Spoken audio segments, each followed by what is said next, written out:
do anything else or speak to you anything else, I want all of you to do this. Put your right hand out. Put your right hand out wherever you are, whatever you're doing. Put your right hand out. Come on, put your right hand out.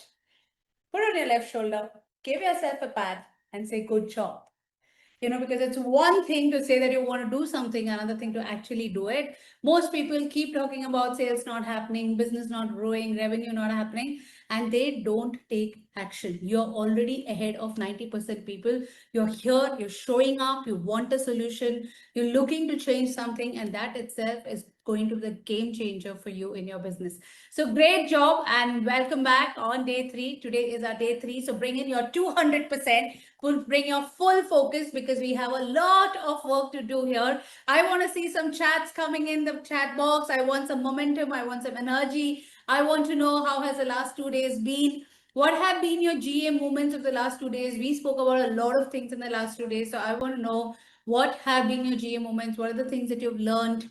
What is it that shifted for you? What awareness did you get in the last 2 days? Come on, guys. Today's day 3. As I said yesterday, for the ones who are going to participate with me for all 3 days, interact with me on all 3 days, and obviously are attending all 3 days, you get 3 special bonuses. That is one, a list of 70 power words that you can instantly use for your offer, for your sales language, for your presentation, for anything that will immediately create a shift in the way your prospects see you or see your product or service.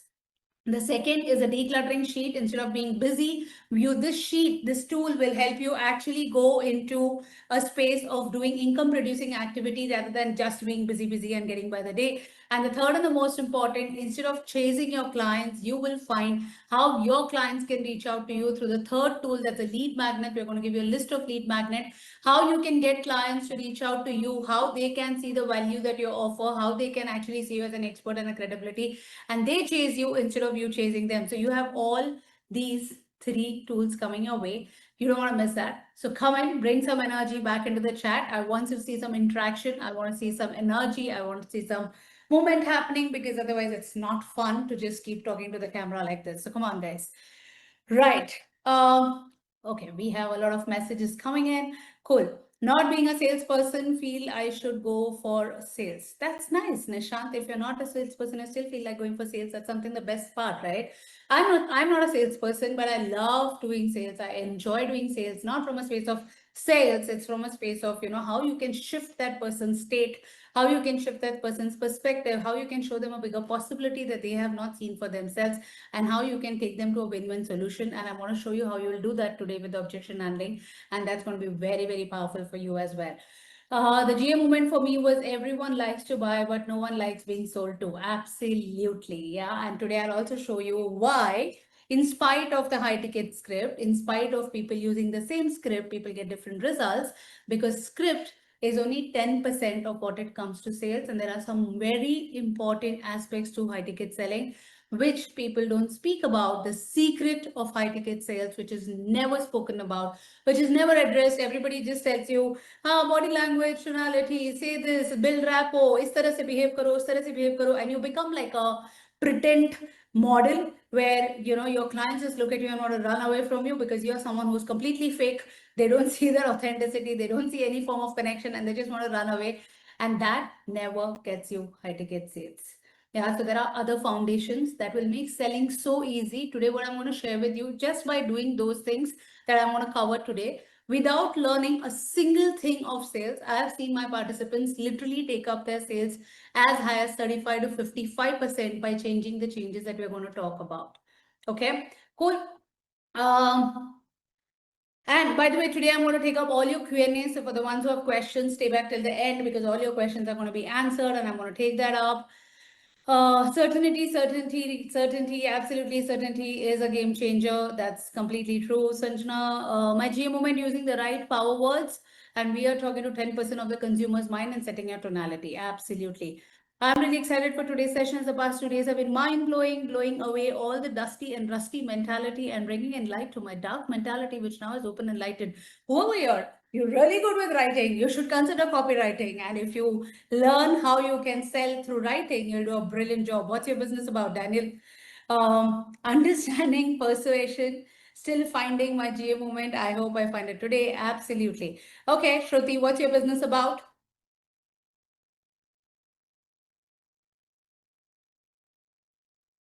Go to the chat box and tell me what your business is about. For all of you who got started on the long-term journey with us, who already had calls today with the team and who's already got started on the long-term journey with us, congratulations and welcome on board. I'm super excited and thrilled to have you on board.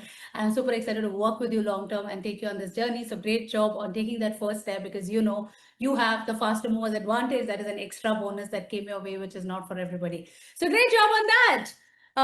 So medical device product development and manufacturing company. Oh, today is going to be a game changer for you.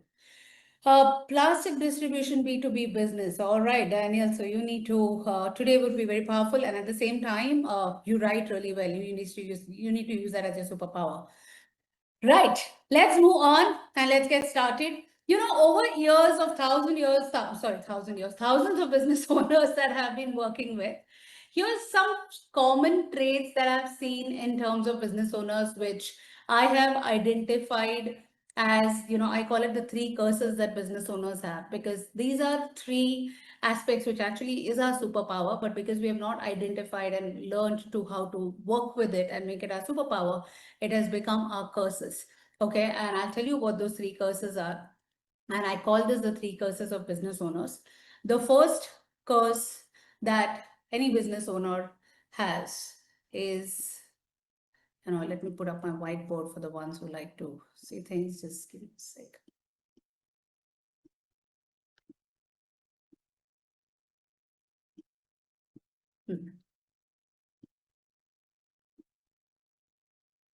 The first curse for, can you guys hear me clearly? Is my sound good? Or am I audible? Yes, give me some response in the chat.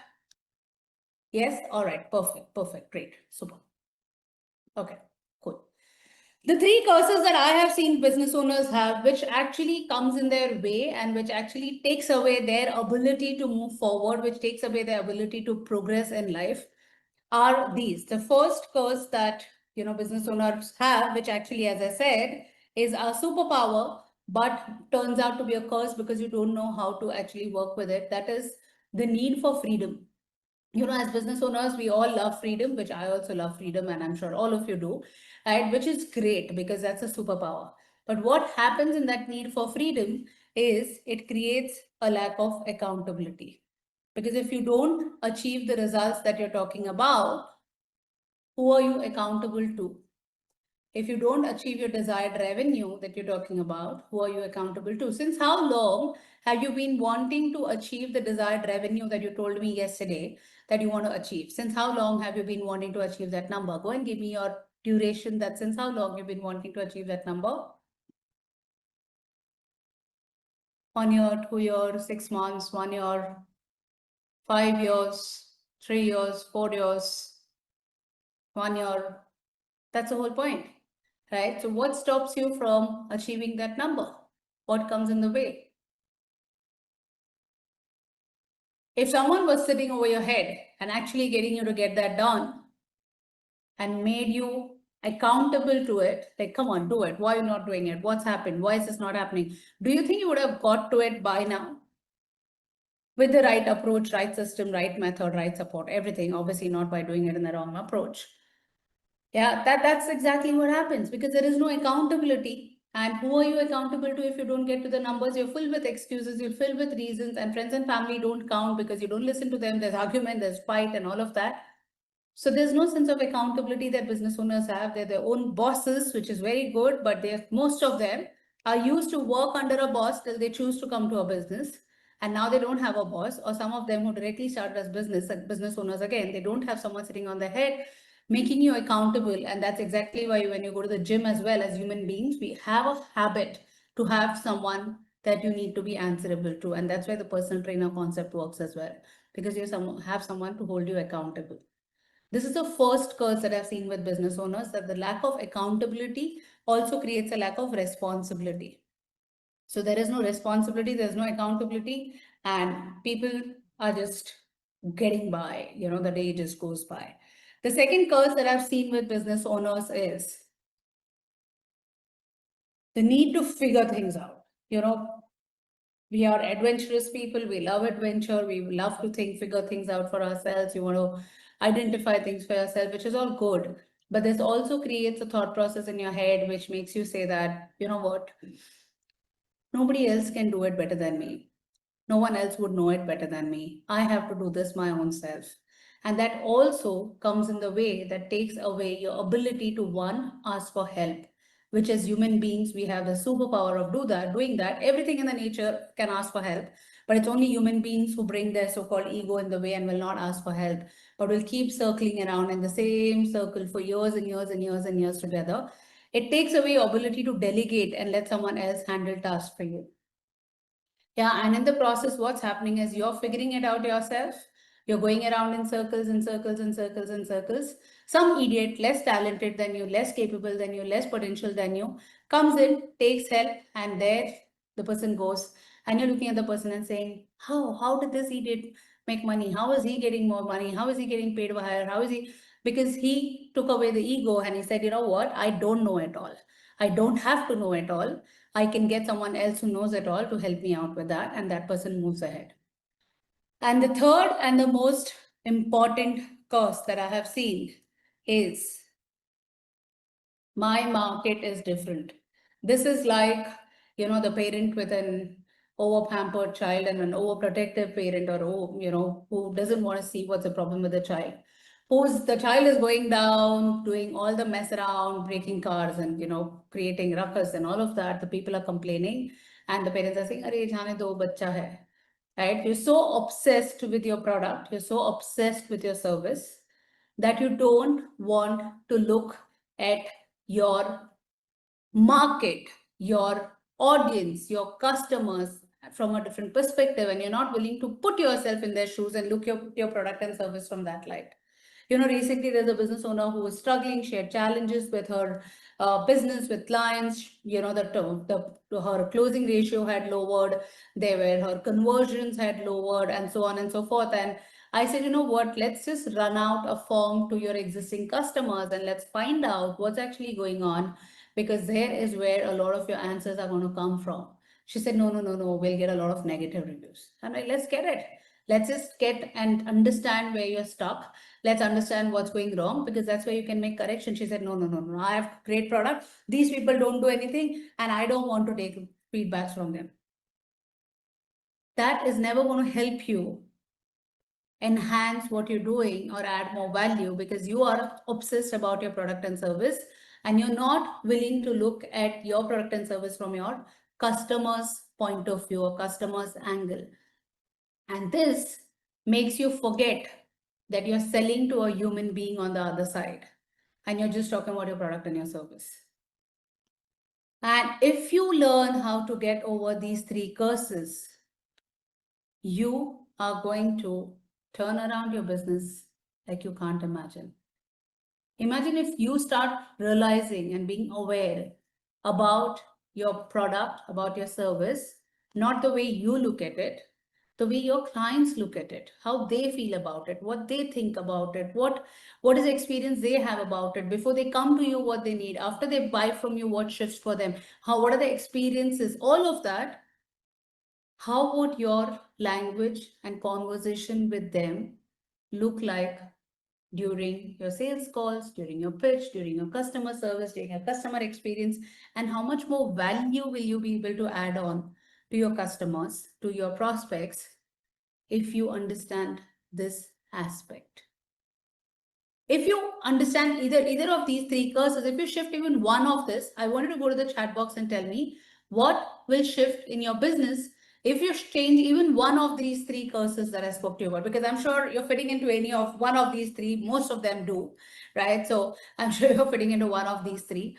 So I want to know, if you change whatever curse you identified to have for yourself, if you change that, what will shift for you in your business, in your life, in your revenue over the next 6 months, over the next 1 year? Go to the chat box and tell me. Someone saying, you are reading my mind. Yes, I am reading your mind, probably, because I know this. I've seen this happening over and over and over again with all our participants, seen this with business owners. And I have been there at one point of time as well. Give excuses, put reasons, say why things are not working, have all the 1,000 excuses for why things are not working, making money is hard, not everybody can do it, and so on. And today I know how easy and simple it can be to make money. The first time I made my first 8-figure month, that's my first crore revenue in a month, I was not even aware I actually made it. I just made it. It was so effortless. It was so easy because I worked on those aspects of mine which struggled at one point of time to even get to some thousands. It was one of my team members who actually made me realize, and I was like, okay, we did that. That's brilliant. Because the conversation about money shifted, the way I perceive it shifted, because my way of looking at my business, my product, my approach, my doing things, I have gone. I am out of the picture. It's about my client, their experiences, their solutions, their value, their results. And when you start talking that language, your actions change. You start looking at things differently. Yeah. So yeah, what happens if you become aware of one of these curses and you shift it? What is that going to look like for you? I can perform sales and generate revenue if I'm answerable to someone. Wow. You're right. When I got my nine-figure investment, it was very easy, but that's for a different project. So what shifted? Identify what shifted. Why is that now a challenge? I will see a booming expansion in my business relationship and sales after understanding the kind of course I was in. I never knew I could break such a huge investment. So imagine what shifted. Ask yourself, if you've done that before, what's coming in the way now?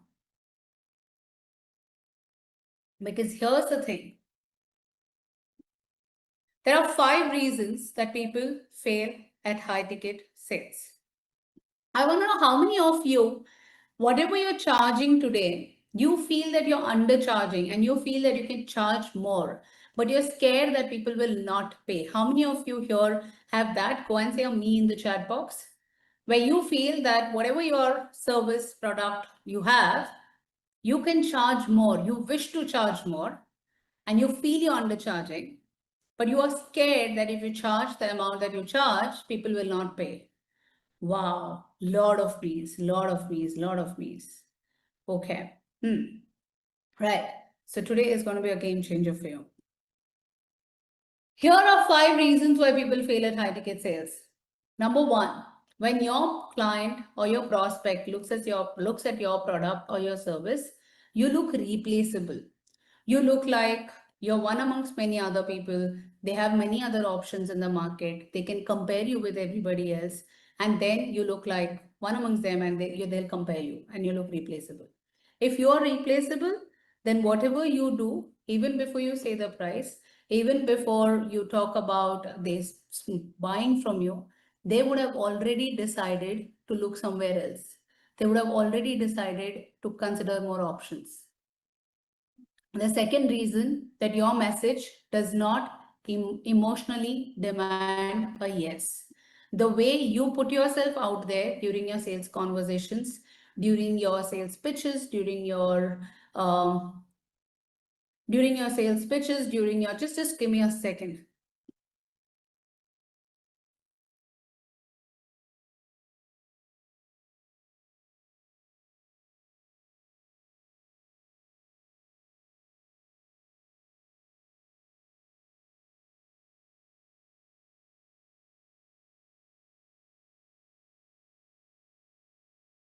Sorry, I had some sound disturbances. Right. So your message does not emotionally demand a yes. You know, when you're putting yourself out there, when you are talking to your audience during your sales pitch, during your offer, during your any method of communication that you have for them to even land into a sales call, it does not make them feel like they should give you a yes. Nowhere in your conversation are they feeling like that the options that you've crafted is uniquely for them. They don't feel like this calls out to them. This does not feel like it's been uniquely tailored for them, because if you're talking high ticket sales, your audience is a high ticket audience and the expectation is a high ticket product which needs to speak to them. And if that speaks to them is when they feel like the solution is for them. But your solution is generic. It just feels like one amongst many. And again, that's not going to help them or create a desire for them to say a yes. You're perceived as a commodity. What does that mean? You're just selling one amongst, again, it's like if you have to sell this bottle of water, there are 10 other people selling the bottle of water. What you're selling is a commodity. But the minute I make this bottle of water, transform that into, let's say there's a bottle holder with it, there is a bottle warmer with it, there is a pouch to carry it, and so on, it becomes a solution for an, plus let's say if I've added some salts. So now if it suddenly is a solution for an athletic marathon runner. It's not just a bottle of water. So a bottle of water that was a commodity gets translated into solution. If people have to pay you high ticket, they have to perceive you as a solution, not as a commodity, because then they are not going to come to you because there are many other options for them. You're seen as one of many, and your sales language does not create a desire to buy because you are talking a low ticket language of pricing, negotiation, offers, discount, whatever. They are not interested in that. They want to know what is it that calls out to them, how is it premiumly crafted for them, how is it speaking to them, and how is this their unique solution. How is it that you have to, when during the sales conversation, they have to feel that desire that this is crafted for me, this is exactly what I was looking at, this is exactly what I needed. When you get into your sales calls, when you talk to your prospects, do your prospects experience any of this where they feel, hey, you know what, this is exactly what I wanted, you're just speaking my mind out, you're exactly, just now somebody told me in the chat, you're speaking my mind out. Yes, because I now know my customers, I know how you think, what's happening, right? So do you have your clients telling you this, that you know what, you're speaking my mind out, this is exactly what I wanted, this is the solution that I was looking at, this is what I want? Does that create that desire in them when you are having a sales conversation? Give me a yes or a no. How do you identify if you're not doing that? I will give you some signs. I'll tell you what, if you're actually talking to them in a way that creates that desire in them or not. Okay. Okay, so what we're going to do today is we are going to come and cover these aspects where you will stop becoming one amongst many. You will speak to your audience in a language that they want to be spoken to. You're going to identify how to stop selling to anyone and start becoming that premium solution for exactly that set of people who would love to pay you premium. How to craft a high ticket offer, how to craft a no-brainer offer that creates a high desire in someone to want to buy, how to handle objections without getting defensive or discounting. That is what we're going to do today. All right, cool. And I want some more energy and some more interaction in the chat box. With this kind of an energy and interaction, I am going to be very, very difficult for me to keep talking like that because it gets boring if I don't see responses. So guys, come on. I want some energy coming in. I want some interaction coming in, and I want more momentum. So where are you guys? Come on, give me some responses. Yeah. As I asked you, when you go on the sales call, here's my question now. Let's actually identify where you really stand. When you go on a sales call, how many of you have your clients saying this is expensive? Go and say on me in the chat box. We are quiet because it's hard. All right. Okay, we have a lot of me's coming in. How many of you have your clients saying, let me think about it and come back to you? Go and say on me in the chat box. We are truly expensive. If you yourself feel you're truly expensive, then you're never going to make that sale. I charge 15 lakhs for my one-on-one coaching, but I don't feel I'm expensive because I give 10 times more value. So I don't have a feeling that I'm expensive. Expensive is personal, it's subjective. For somebody, a 1 crore car could be expensive. For somebody, that could be just a gift that they can give their loved one. It's subjective, it's personal. Right? So if you're saying we are expensive, then that's the conversation that you're going to put out there. How many of you know it doesn't show responsibility? It's about knowing your value. And when Ferrari doesn't say I'm expensive, Ferrari just know I'm Ferrari. They're not sitting there justifying why they're expensive. Right. How many of you have your clients ghosting you? Go and say on me in the chat box. They say that they'll come back to you, they'll think about it, give me a month's time, and you're following up with them, and they ghost you. No response. Happens all the time. Been there. Yeah. This all tells you that you are not a premium solution. you're selling to everyone, you're not speaking to a specific audience, and you're selling a commodity instead of selling a solution. How many of you have your sales conversions lesser than, ideally I should say 50%, but let me just be a little more generous and gracious. Actually, how many of you, why am I being generous and gracious?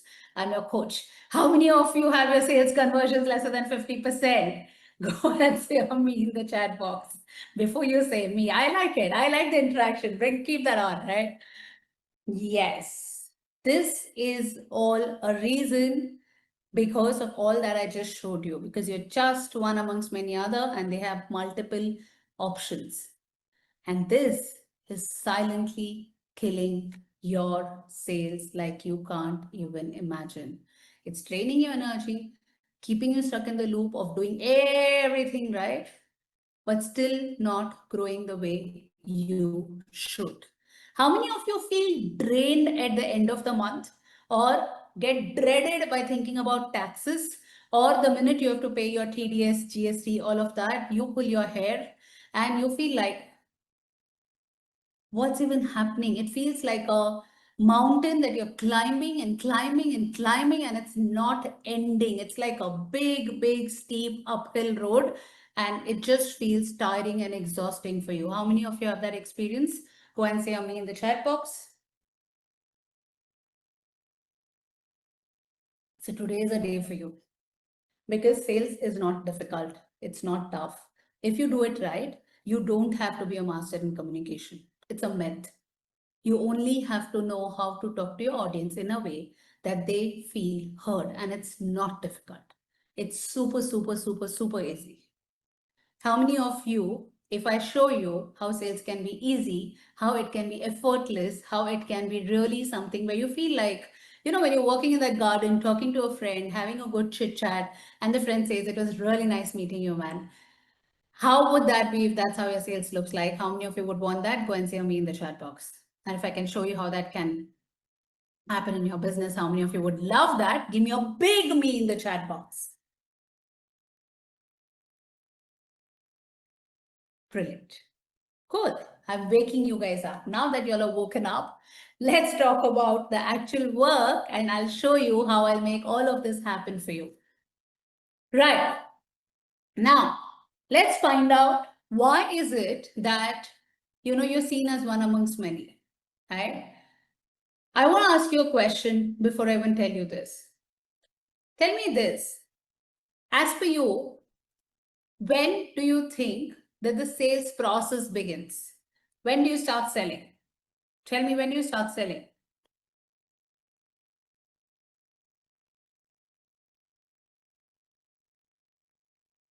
Hello, wake up.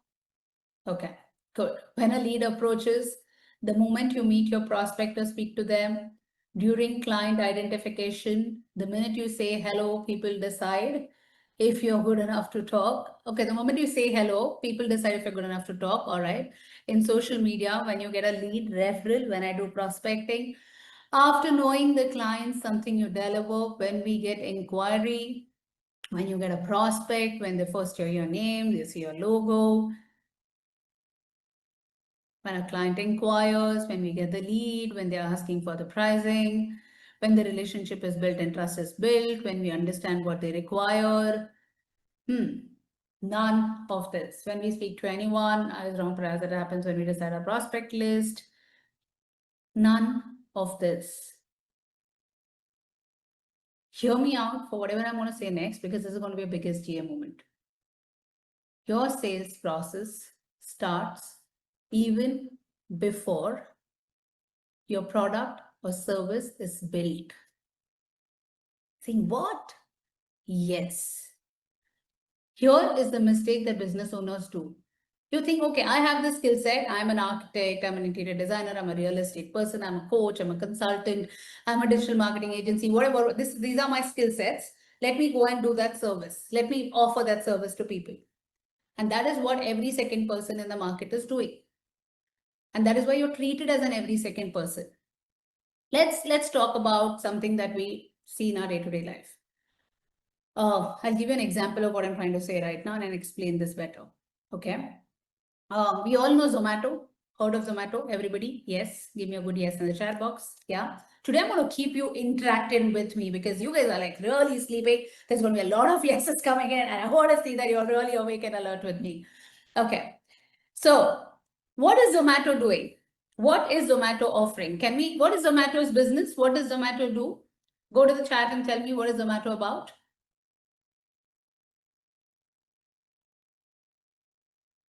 Food delivery, food delivery, food delivery, food delivery, food delivery, food delivery, food delivery. No. Now, even before Zomato existed, we had food delivery. The food from our local areas would deliver food, right? Like our area in a particular particular area would get us food, the restaurants around. But if I had to go to my favorite restaurant, which is a little far off from my home, and if I had to be there, my only option to get to that restaurant or have the food from that restaurant was to get ready, get out of my house and go there. Correct? If I have to party late night with my friends, there's no option but to choose food from nearby, or late night, my restaurants are closed. Further, no option, then I just sit and, whatever, struggle with that or whatever. Correct? So what did Zomato do? Zomato said delivery is still happening. They're still getting from their closer places. They are not able to get it from their far off restaurants, which are their favorite restaurants, and they're not able to get it during late night, during, when they want to party with their friends and so on. Let me be that solution for them. Zomato came in and filled in a gap of the already existing delivery system in the market. And they created convenience. Was Zomato built for everyone in the beginning? No. Zomato was built for the younger generation. And then from there, it became everybody else's app. They first focused on a particular segment. Their messaging was crafted like that. Their entire marketing was like that. Everything was for a particular age group of audience with particular problems. They were only talking to that set of people. So they're not a food delivery app. They're a convenience app. They're an ease app. Same way, lot of options that you can go for. Blinkit, right? Again, what did they do? Are they a grocery store? No. They're not a grocery store again. What do we get for a right answer? We'll see. Probably by the end of the day, if I'm like very, very gracious, I'll probably give you something more for the right answer. Let's think of it. So I like that sense of humor that you guys are bringing in as well. So what is Blinkit again?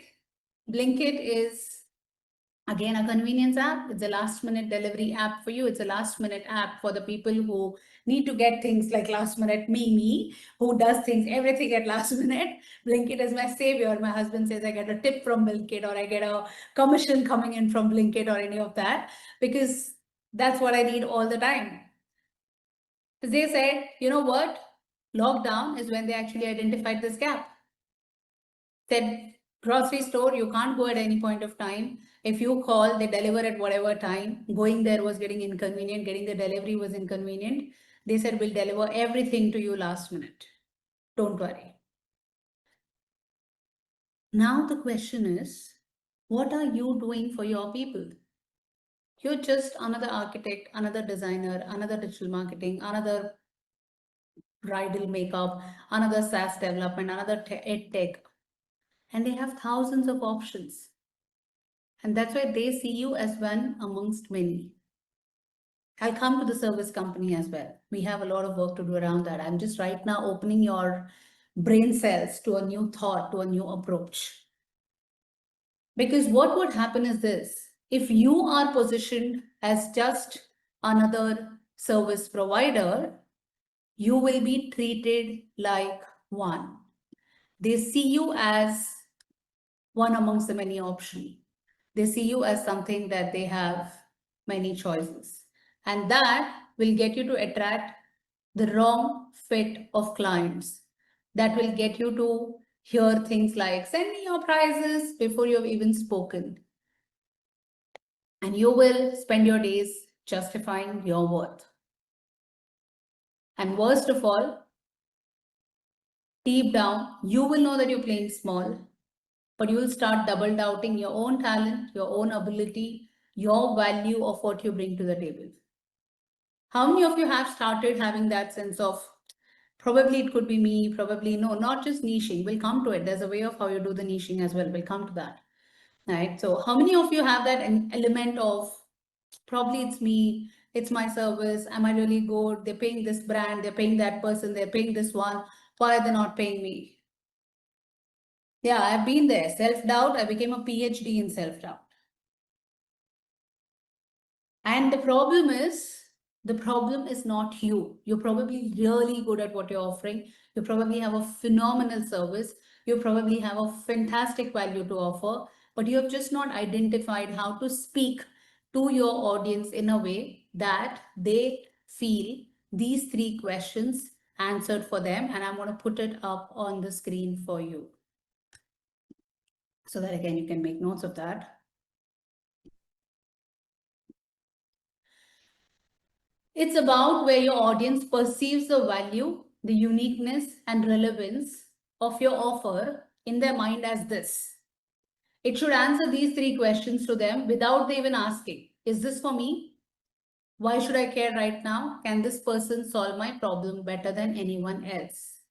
We have this client who's been in business for like more than 25 plus years now. And when they started with us, they said, Kirloskar is a competition. It's a big brand. It's a big challenge. We've been in the industry for so many years. It's a target. They're into machineries. And they said, very, very big challenge. And they kept saying that till day one of the session that we had. And from there, then, we had given them some research to do, some easy work to do, and made their life really easy. And then in the WhatsApp group, I saw, these guys are partners. One of the partners saying that, hey, those insights that you gave made me realize that there are so many things that my competitors are not doing, which I can actually start doing. 25 years wasted complaining about how they are not a big brand and how people are choosing Kirloskar over them. Because you have not spoken to your audience in a way that makes them feel that you are creating a solution which is uniquely for them. And you don't have to change anything in your business. You don't have to change anything in your approach. You have to change the method you're talking about. We get our participants to write down their end-to-end approach of what they're doing. And this is not, by the way, this is not a one-time discovery that you can do. It takes a process. It takes understanding. Right now, I'm making you realize for you to start looking into it. Okay, for the ones who are working with us long term, we will get this done for you. We'll sit with you, go to the depths and identify that for you. Okay, but this is something that you need to start becoming aware of, because your audience have to feel like you have created a unique solution other than anybody else. If it is, and I'll give you a lot of examples right now for you to understand what that means. If you're an architect, there are many other architects. If you're a digital marketing agency, there are many other digital marketing agencies. What is it that you will uniquely solve for them, which nobody else is going to do in the market, which will make you as a premium solution? They'll pay you because they love it. No problem. They want ease. They want convenience. They want effort. They want to save time. When we'll come to offer, I'll also tell you what are the things that you need to help them save for them to want to pay you premium. Okay. Okay. Here is what I'm going to do again for you to. We called as iPhone category of billing. Shruti, you'll have to stay back towards the end of the day today, and I'll answer all your questions. Otherwise, I'm going to completely get distracted with what you're saying right now. Here's the dangerous signs of poor positioning. Okay, you would know your positioning is broken if you're getting a lot of leads, but they ghost you. People love your content, but they don't convert. You keep attracting broke, confused, or low intent buyers. You have to keep explaining people about why they should pay. And you hear things like, I'll get back to you. I need to check with my partner. I'll come back later. If you're experiencing any of this in the business, go and say me in the chat box, because that means that you need to fix your positioning. You need to change your approach to your customers because they are treating you like one amongst many. A lot of me's again. All right. Okay. Just for example, we had this beautician who came to us. People are asking me for service industry, and I'll give you more examples on service industry and what does positioning even mean. And I'm going to help you identify that and get more into depth of that.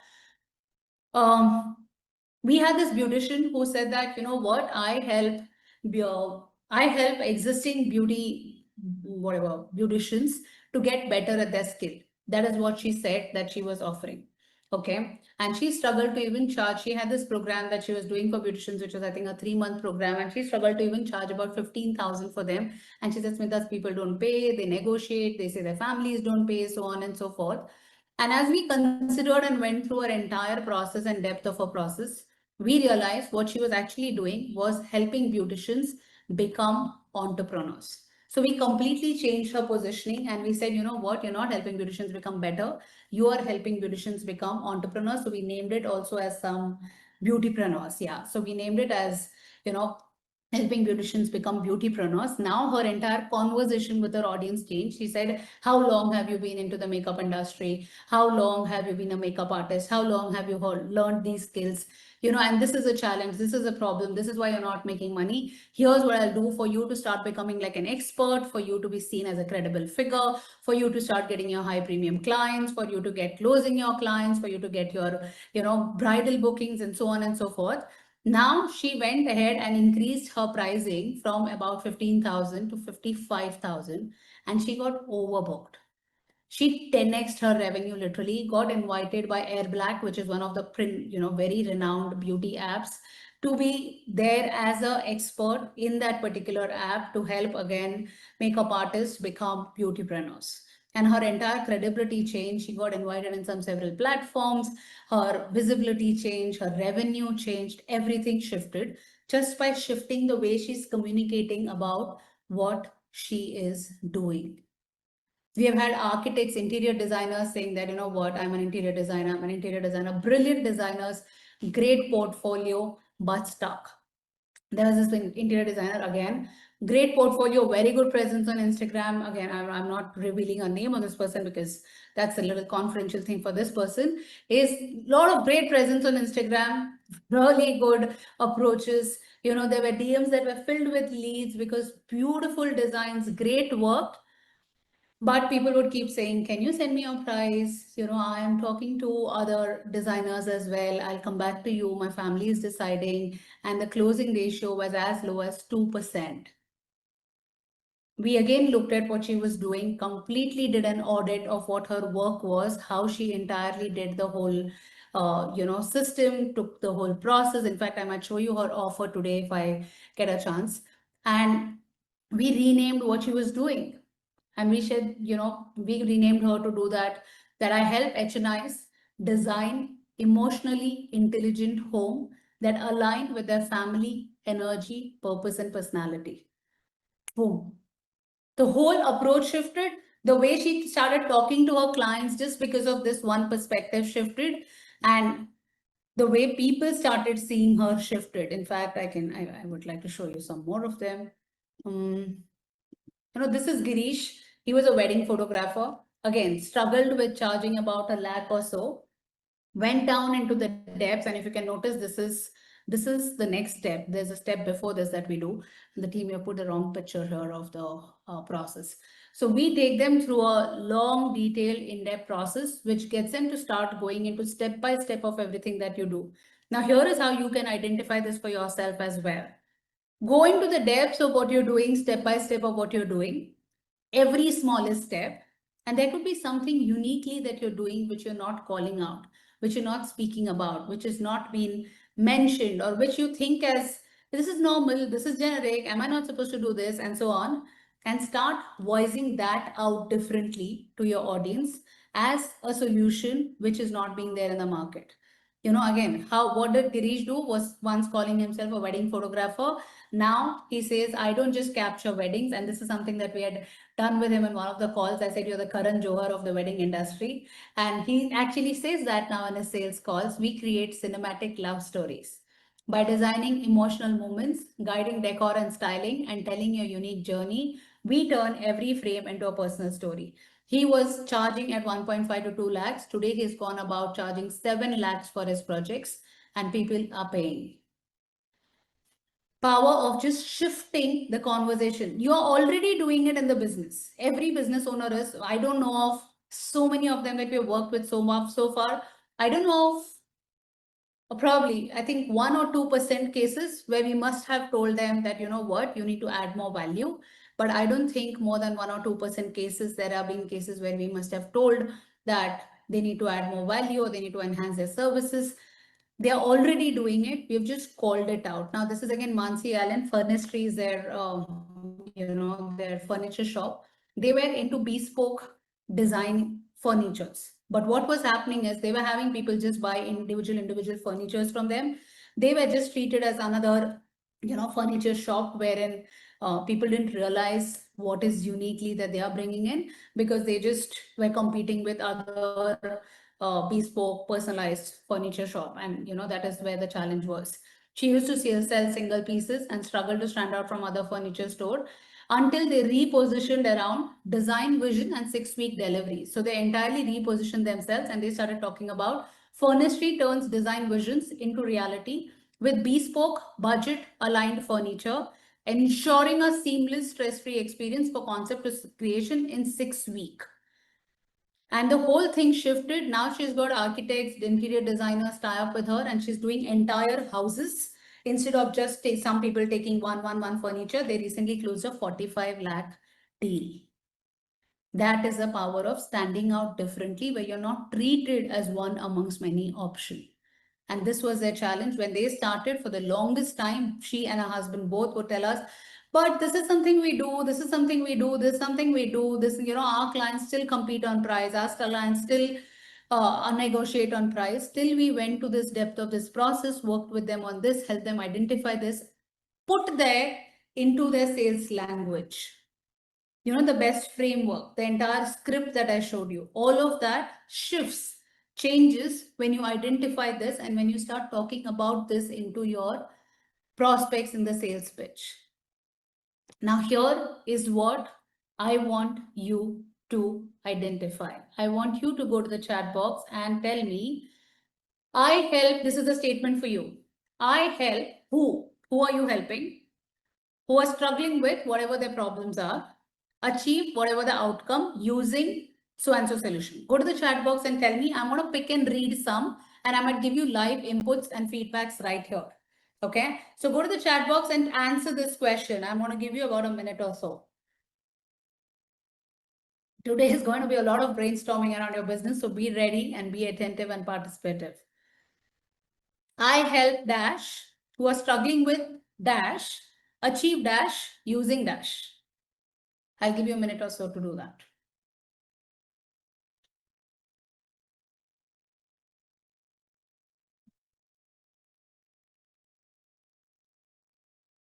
We are the innovators of innovators. No. We create breakthrough aspirations to high-class products. No. Very generic, very vague. We help build your next big innovation. Generic. We draft products from your vision, ideate, develop, manufacture, sale. Doesn't call out. Does that make me feel like, oh my God, I want to work with her? I help industries who are struggling with environmental compliances to achieve better compliance. Okay, you're pretty good. I think 30% better than many others that I see, but needs more fine tuning, needs more calling out, specification, which industry, what kind of environmental compliance to achieve what. Better compliance means what, right? Vague, no clarity. We are helping, okay, a lot of messages coming in. If I miss some of the message, team, you can take that up in case I miss it. We are helping students study abroad, dream to come into reality. No, there are many doing the same thing. I have participants who are doing the same thing. Why would people come to you? We create everlasting memories. What does that mean? I help businesses who are struggling with content creation achieve 10x authority and credibility with remote video production. Pretty close, pretty good, like decently good, can be 30-40% modified. I help manufacturing companies who are struggling with visualizing their factories. I help manufacturing companies who are struggling with visualizing their factories for their customers and sponsors to achieve higher sales and sponsorship. Not clear, no clarity. I help medical device companies who are struggling with building, testing, developing, manufacturing. Okay, too many things. Achieve their product idea using Lean and Six Sigma manufacturing techniques. I help medical device companies who are struggling with, let's assume one of things, manufacturing, achieve their product ideas. Vague again, can be more specific, more calling. So this is not just about, what do you say, calling out or doing something. This should make, when they read it, it should feel like, wow, man, like I want this. Okay, I help SaaS founders who are struggling with high CAC achieve dominating organic growth by using LLM SEO method. Pretty close, pretty good, can be a little better, 20-30% polish will be doing good. I help my clients who are struggling with their tour plans achieve their specific interest using, no. You can be so much more better. Very generic. I help any creator who are struggling with low views and no viral content achieve more visibility on Insta. No, you can do so much better. I help people to secure their life against uncertainty and financial emergencies by providing insurance solution. Every other insurance person is doing the same thing.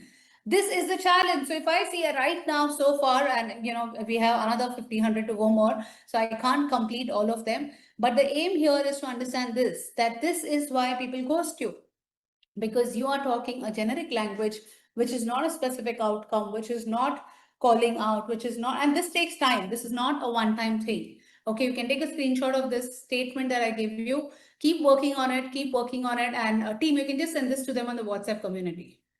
You'll get it on the WhatsApp community, don't worry. Okay, so keep working on it till you actually call out and it sounds like wow, because once you call this out is where you go to the next level of understanding furthermore things, that your best framework starts getting clearer and so on and so forth.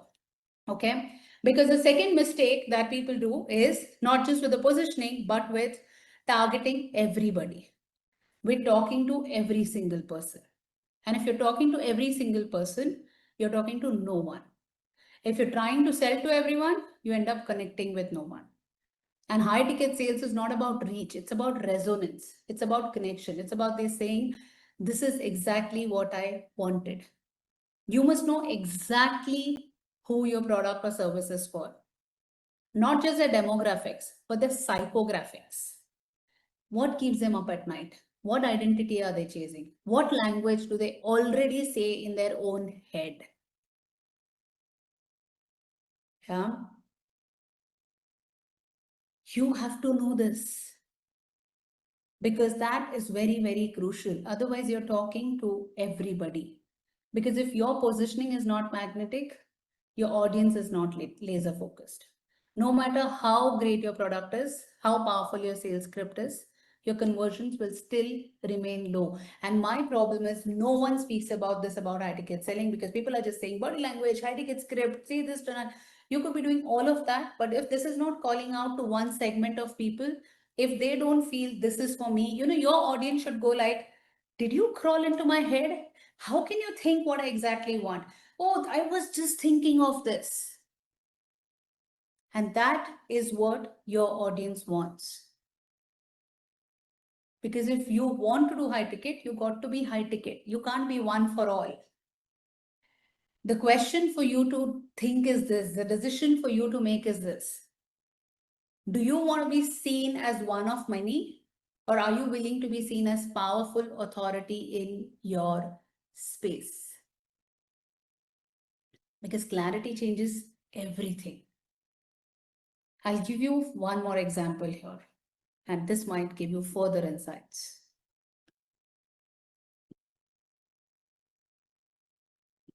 Let's assume you're into business of website selling.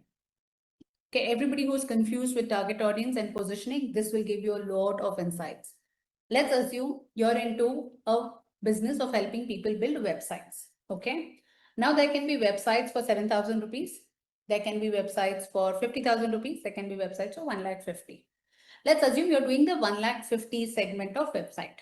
Okay, now I'm getting a lot of GA moments in the chat box. So yeah, great if that's your GA moment, because this can change the game of your business like you can't imagine. Now, a 7,000 website person, or you can get websites at 7,000, 5,000, 25,000, whatever. And you're doing a 1,50,000. A 7,000 website could do a one-pager digital presence. It's like your virtual address, right? So a one-pager landing page kind of a thing. And you get that at 7,000. Okay. A 50,000 guy could be doing branding, color theme, this, that, logo, all of those things, and doing it 50,000. And you could be doing a 1,50,000 website where you're not just doing any of this. You are helping business owners tap into their prospective relevant lead using their website and increase their conversions and make money while they sleep. Let's assume this is what you're doing. But you are telling people, I help people build websites. Now you're talking to everybody. So you will also have the 7,000 guy come to you, the 50,000 guy come to you, and you would be spending, because this is a major mass population. And you're spending your time and energy speaking to these set of people and quoting 1,50,000. And then they're not buying. They're going back saying very expensive, and you're thinking, what's wrong? Because you are just calling yourself as someone who builds a website. And again, this is something one of our clients were actually doing. But rather, if you say, you know what, if you're a business owner who's been in business for more than 2 years and struggled to generate relevant leads, your website can actually help you tap into your relevant leads and actually convert the leads into paying clients while you're sleeping. Now, will they pay you 1,50,000? Oh, more than that. They'll even pay you 5 lakhs for it. But if you don't communicate that to that segment of people, you're wasting your time talking to everybody here. You've not positioned yourself as the premium solution. These people are not even coming to you because they've not heard you. They're just another website guy and they don't want another website. They are very clear. The thing with the high ticket audience is this, that they know where their gap is. They understand where they're stuck. They know what solution they're looking for. They don't want one amongst many other things. They're very specific with the solution that they're looking for. But till you don't count that, it's going to be a challenge. You know, and this can be done in any segment, product, service, you name it, and every segment we have done this. It's about what are you talking about. We had this fashion designer who was selling, again, just fashion outfits and just selling to everybody, just clothes, you know, some party wears is what she was doing, struggling with getting sales. And we said, you know what, we looked at the entire thing. So we spoke about, we repositioned her as we help curvy Indian women stand out in their personality and be a showstopper at any party. The whole approach to how people looked at her changed and her communication changed. Now she's not talking to everyone. That curvy woman who knows that she has a great personality, wants to be a showstopper, wants to call attention, started going to her because she was doing Indo-Western. And the whole approach shifted. You getting the difference of what I'm saying? Yes? Go and give me a yes if you're understanding what I'm saying. And you're also realizing the mistake or the challenge or the gap that you were doing all this while. Yeah? And this is why you shouldn't be selling to everybody. Because you will end up talking to the 7,000, 50,000 people. That's a waste of time. Until unless you don't call out uniquely what you're doing and you don't identify who wants that, your sales approach is going to be a challenge, a leak of energy, leak of time, and you're bleeding money every single day in your business.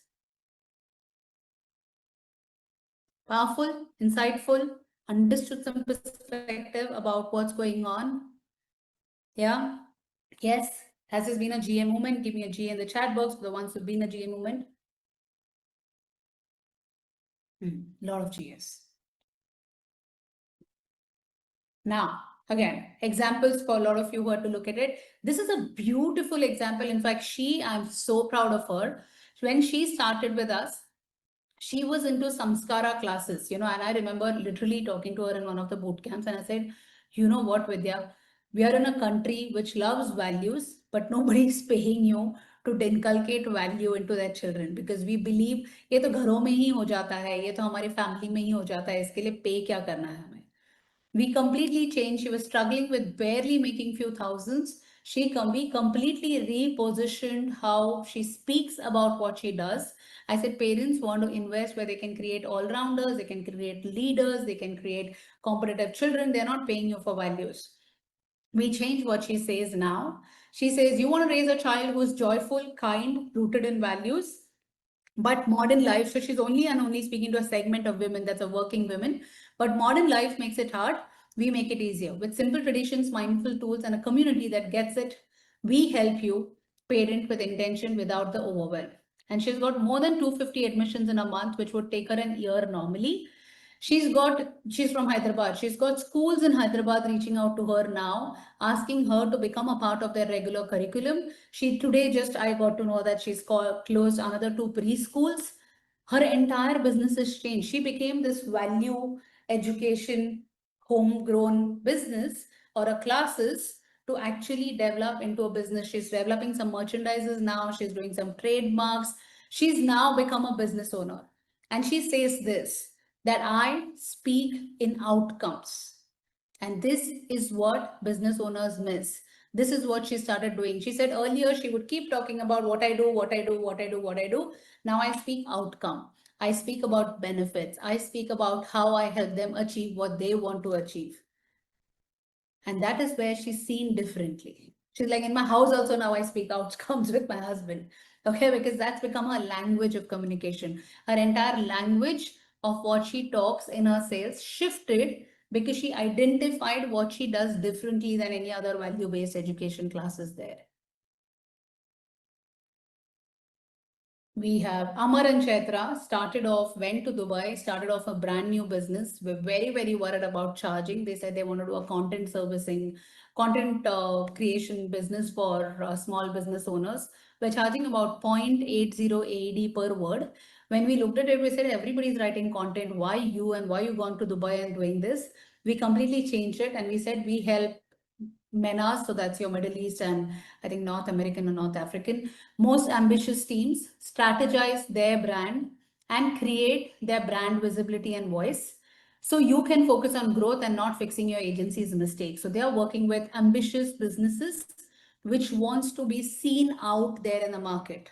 And they're creating an entire brand presence for them. They went from charging 0.80 AED per word to now charging 5,500 AED. These guys have got people, and I remember when we repackaged this whole thing, Chaitra literally telling me, Smita, we are startups, and we just knew there are other players who've been in this industry for more than us for longer time. They're brands, they're charging lesser than this. And I told her it doesn't matter when you start. What matters is what outcome you create. And that's exactly what happened with them. They had businesses who went to other businesses, the so-called brands and all of that, came back and paid these guys and worked with them because the outcome they were creating was specifically getting called out. So you can decide either you want to compete in a crowded market, that's going to be a crowded competition. Many people, someone putting you down, because if that's the place you're going to do it, you keep lowering your price, you keep lowering your price, you keep lowering your price. And how far are you going to lower it? Because that way doesn't make sense to do any business. There's no profit. And without profit, what's the whole point? Or you come to this unique market where people want unique solutions, call yourself out, identify who your premium buyer is, go to them and get them to pay you. No competition, chill, because you're the premium solution that they are looking for. What do you want to do? Option 1, be a part of the crowded market, or option 2, be a part of the unique solution. What do you want to choose? Go and tell me in the chat box.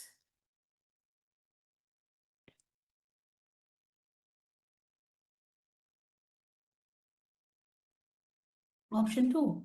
Yeah, that's the whole aim. Because I'm trying to find you something. Give me a second. See if I can.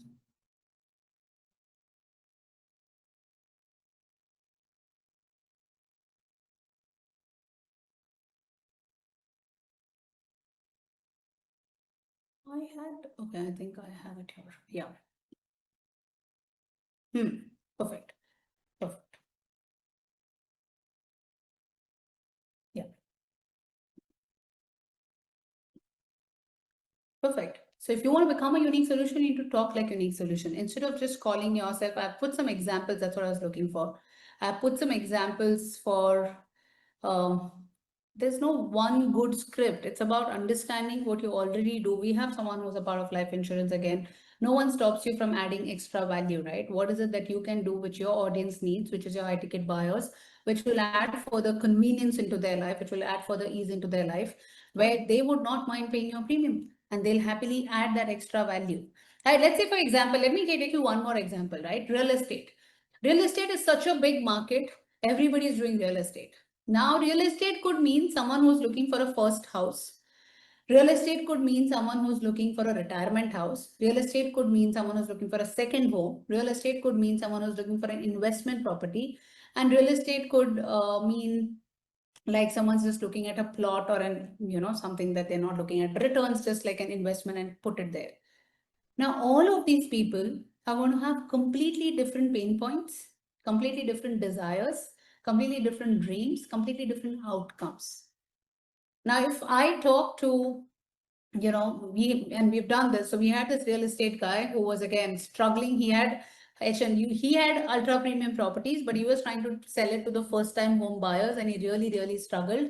And we then positioned him into for UHNIs and HNIs, where he started selling 7 crore, 9 crore worth properties. Okay, now instead of, if you're going to talk to a first home buyer, that person is going to come with a budget constraint. That's their first house, that's a dream, their requirements are different.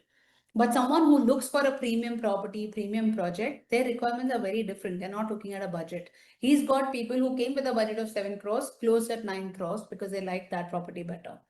Then we had this guy who's into real estate who again struggled to make sales. For him, what we did with the repositioning when we worked into his entire process was he is now into reselling houses. So wherein it's a resale property, he helps people who are into reselling properties to actually do their sales, and his entire sales is switched. He was struggling, he had done everything, marketing, all of that.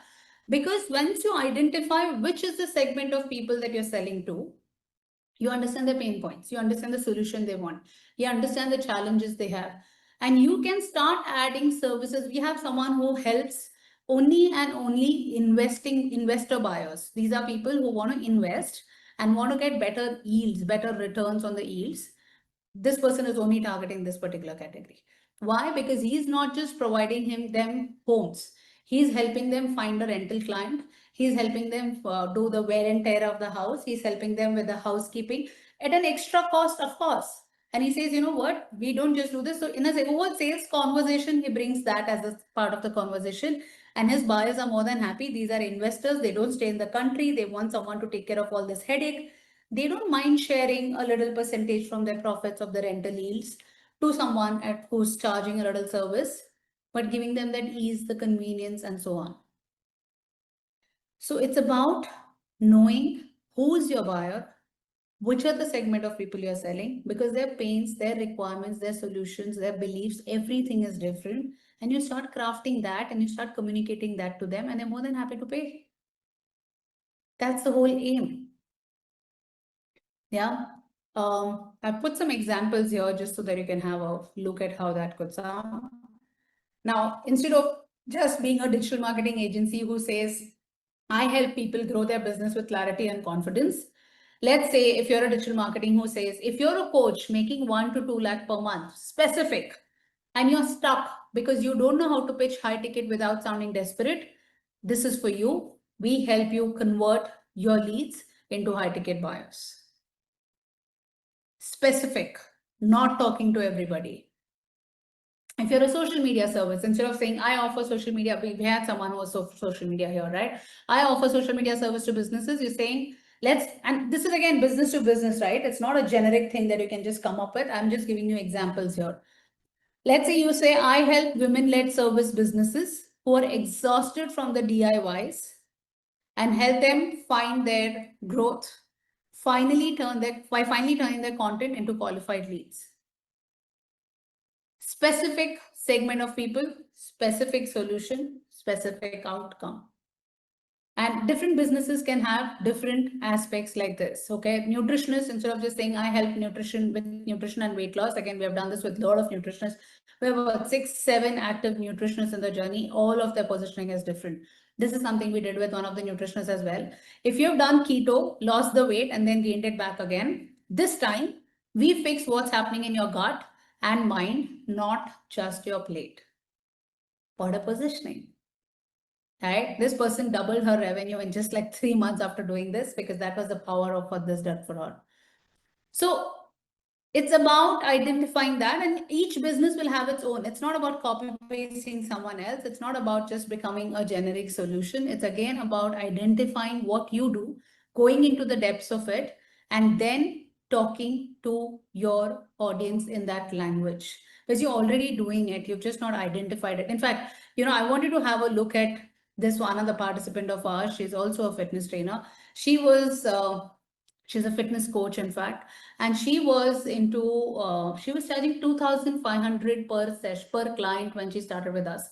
And I remember when she had gone on a session with our business strategist, Nazia, she told Nazia, Nazia, why would people even pay me anything more than 2,500? This was her first call with us.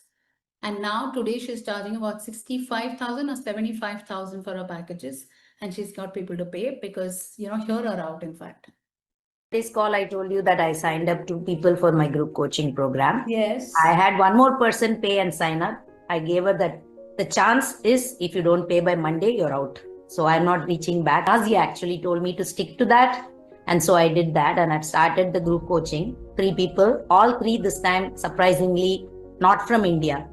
And like the program as such, right, where you're doing is making us think through on, I know what I'm doing, but when you ask me to write it on, I told Nazia the same thing, pen and paper, show me exactly what you're doing from the time you take a client's call to they sign up with you. So I had a clarity on what is going to happen in the program, which I didn't know before. So I had to really put it on paper and pen to know, oh, I'm doing all these things. So it's okay to charge people for this. So I have a win.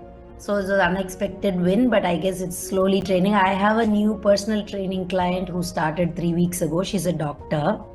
So she was talking about nutrition, and then she said, I would like to do it. So I did all that Mumtaz has been training us with on how to talk. One-on-one nutrition coaching, 45,000 for 3 months. She just paid, came with today, paid it to me and went.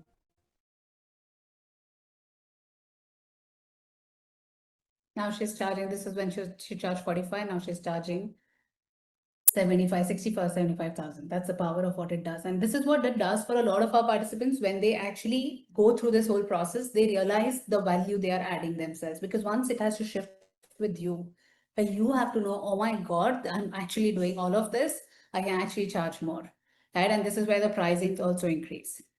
Then moving on to the next aspect, and that is your offer. Now, here is another mistake that most of the businesses do. They think an offer is just a proposal. So I will send you the proposal. They take like about 1 hour, 2 hour, craft a proposal, and then they just send it across. And that is again not the way to charge people high ticket. How many of you end up saying these things to your clients where you're saying, I'll customize it for you. I do many things. It depends on blah, blah, blah, blah, blah. You can decide how many sessions you want. We will discuss pricing on the call. How many of you have these kind of languages going on when you get on the sales call, when you are pitching, when you are talking about what you do and so on? A lot of me's again. And here's the whole thing, right? People don't buy because of your price. It's not that they're stuck because of your price. They don't buy from you because they can't see the shift that you're promising.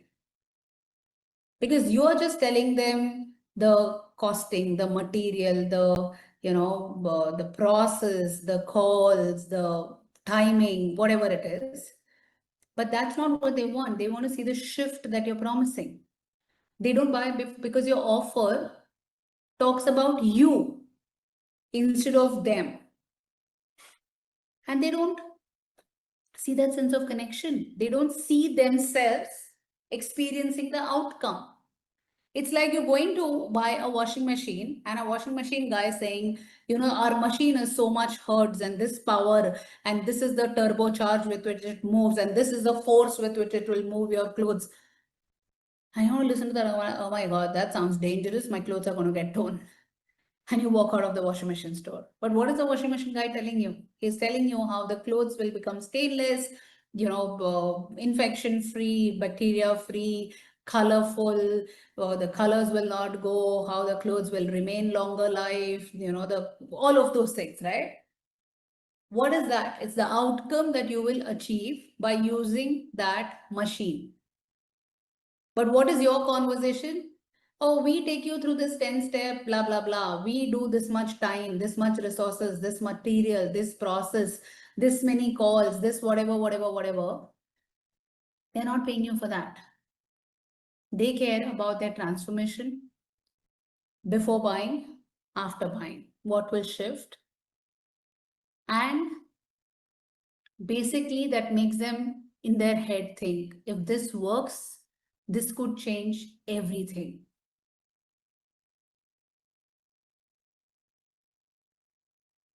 I sell products and solutions which are fixed already. On what can I differentiate? You'll have to be specific about what's your product and service about, then I can tell you that. Yeah. You're right. This makes a lot of sense. I've been on the receiving end and it's annoying to listen to sales pitch. Absolutely, right? Because you've been constantly telling, you get this, we do this, we do this, we do this, we do this. And that's not how you do your pitch. Your offer needs to speak to them about what is the change that they will experience. How will they get the results faster when they work with you? So how are you going to reduce their time, their effort, their efficiency, their inconvenience, their challenge? How are you going to make it better, faster, convenient, easy for them by working with you? And the cost of inaction. What would happen if they are not taking this solution? How is their life going to look like? Because what is it that is going to come across once they work with you? And that is how your offer should speak. Here is how most of the offers look like. In fact, let me show you a little example of how offers look like. And this is what most of the proposals look like. And then I'll show you some of the examples of how a proposal should look like. Because when you're setting an offer, and an offer is not something to be emailed, by the way, it's something that you discuss during a sales call. But when you're selling an offer, I'll come to corporate gifting solution. If I keep taking industry-wise examples like this, we'll sit here and we can sit here for the next 15 days and we can keep talking. But yeah, we have had this elderly gentleman from corporate gifting, 72-year-old, who was a one-man army. Today he's selling to Amazon, to who is Bhuvanji's clients now? Can you just put me in the chat? Someone remind me. Because he's doing now a very personalized gifting and is in Mercedes. Yes, so Mercedes, Amazon, Google, Rolls-Royce, these are his clients today, who was a one-man army, and now he's got a team of people working entirely into customized, personalized corporate gifting, which is very, very powerful. Like, we'll come to that some other time. I forget when you all ask me questions in between like this. I was going to show you something. Yeah, how our offers crafted and how it should not be done. Okay, so this is how normally people put their offers, right? This is how it looks like. About us, this is what we do. Founded in so and so time. This is what we do. This is some solutions that they're offering. We've removed the company name and details, obviously. We're proud citizen of computer-aided graphic design technology domain. Our vision, our mission, what are they going to do with all that? Your core values, why would you send that in a proposal? What we do for manufacturers, solution design and technology, resource utilization, manufacturing process, engineering design, prototyping for technology providers, again, a lot of things, roles, what do we do? Delivery management, product design, channel partner marketing, again, domain, some 3D CAD, CAC applications, machine product design. Does this give you any clarity? Does this tell you that this is made for me? Does this make you feel like I want this? Does that make you feel like, oh, this is what is going to happen for me once once I buy their product or services? And this is how most of the offers look like, talking about we do this, we do this, we do this, we do this, we do this, we do this. These are our clients. That's what they are saying. That's a success story. That's about it. It just looks like a PPT. And that is what will never get people to buy. Because high ticket buying or high ticket selling is not about what you do. It's not just the structure, it is psychology.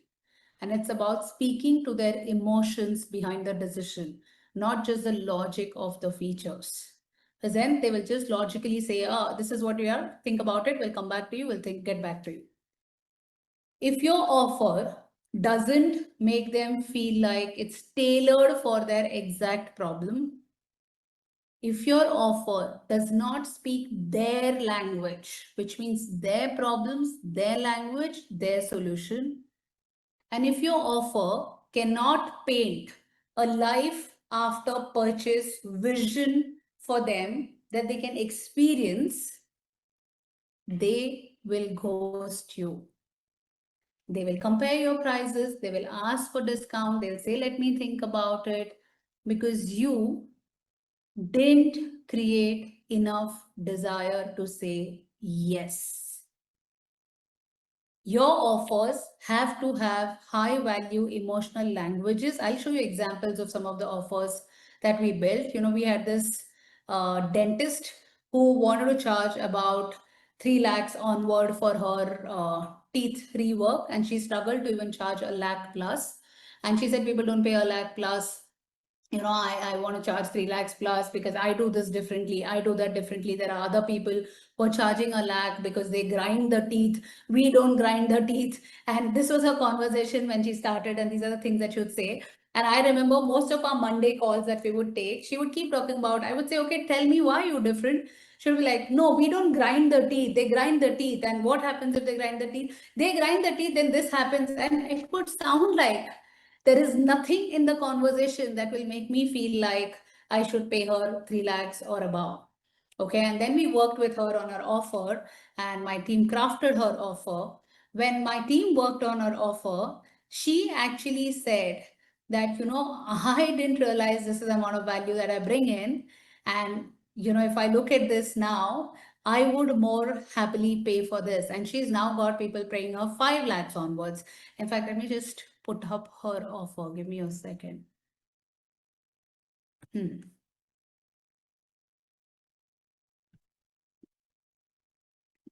Someone who spoke about grinding the teeth to polishing the teeth. Today, this is our language. The Signature Smile Blueprint by Dr. Neha, India's leading architect of smiles.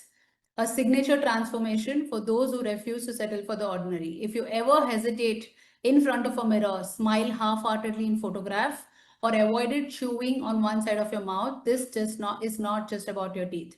It's about reclaiming confidence. It's about being truly seen. See, what is it talking? We're not talking any process. We don't just fix teeth, we craft smiles that transform life. Imagine this, you walk in curious, a little skeptical. A week later, you see your future smile in your own mouth. On the big screen, your before and after photos leave you stunned. Your family gasps, you tear up. This is you. And you realize for the first time, I am not just getting a better smile, I am getting back to me. Can you visualize it? Look at the language. What you receive in the Signature Smile Blueprint, Smile Architect Sessions, comprehensive data collection visit where we decode your story, habits, facial anatomy, phonetics, bite, and even posture to understand the real why behind your smile goals. She was doing all of this, but she was talking so technical that none of this came out. And we changed the whole language of what she does.